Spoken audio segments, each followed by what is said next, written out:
नाज़रीन नवां आगाह कंदा हलूं। वॾे वज़ीर सैयद मुराद अली शाह जी सदारत हेठि तरक़ियाती रिथाउनि बाबति अहम इजलास थियो।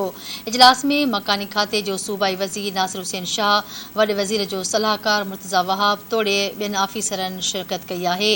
वॾे इजलास दौरान मलीर एक्सप्रेस वे मनसूबे जो कमु तेज़ करण जी हिदायत पिणु कई आहे। वॾे वज़ीर खे आगाही ॾींदे ॿुधायो वियो आहे त मलीर एक्सप्रेस वे मलीर नदी कोरंगीअ मां शुरू थी काठोड़ वटां मोटरवे सां मिले थो। आगाह कयूं पिया। वॾे वज़ीर सैयद मुराद अली शाह जी सदारत हेठि तरक़ियाती रिथाउनि बाबति अहम इजलास थियो आहे। इजलास में मकानी खाते जो सूबाई वज़ीर नासिर हुसैन शाह, वॾे वज़ीर जो सलाहकार मुर्तज़ा वहाब तोड़े ॿियनि आफ़ीसरनि शिरकत कई आहे। वॾे वज़ीर जे इजलास दौरान मलीर एक्सप्रेस वे मनसूबे जो कमु तेज़ करण जी हिदायत कई वई आहे। आगाह कयूं पिया। वॾे वज़ीर खे आगाही ॾींदे ॿुधायो वियो आहे त मलीर एक्सप्रेस वे मलीर नदी कोरंगीअ मां शुरू थी काठोड़ वटां मोटरवे सां मिले थो।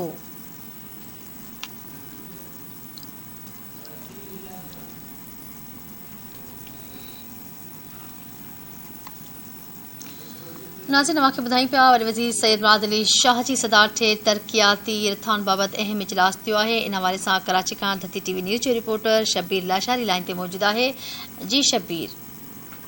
जी बिल्कुल। वॾे वज़ीर सैयद मुराद अली शाह जी सदारत हेठि तरक़ियाती रिथाउनि बाबति अहम इजलास थियो आहे। इजलास में मकानी खाते जो सूबाई वज़ीर नासिर हुसैन शाह, वॾे वज़ीर जो सलाहकार मुर्तज़ा वहाब तोड़े ॿियनि आफ़ीसरनि शिरकत कई आहे।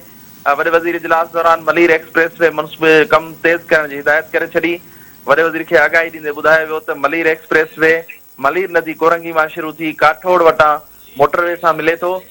PD Malir express way Nasir Soomar जो चवणु हो त 38 किलोमीटर डिघे रोड खे मुख़्तलिफ़ हंधनि ते 6 इंटरचेंज ॾिना वेंदा। संदसि चवणो त हिन रिथा ते 15 किलोमीटर ज़मीनी कमु थी चुको आहे ऐं हीउ कमु जाम सादिक पुल खां क़ैदाबाद ताईं तेज़ी सां जारी आहे। और मूंखे वॾे वज़ीर जो चवणो हो त हू जल्द हिन रिथा ते हलंदड़ कम जो जाइज़ो वठण लाइ पाण दौरो कंदो। जी ठीकु आहे शबीर।